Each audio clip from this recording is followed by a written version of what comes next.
কাটছে। তুমি এখানে শুয়ে থাকো।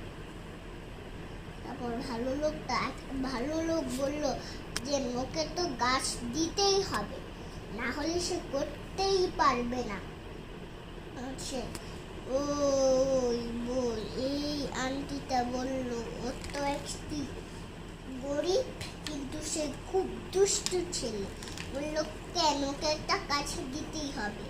ওখানে তাদের একটা রুম দিলেন। সেখানে যে অতিষ্ঠ হয়ে দেখলো যে ওখানে ইঁদুরে ভরা।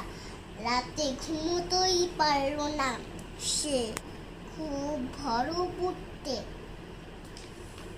কিছুই চেষ্টা করতে লাগলো, তাও পারলো না।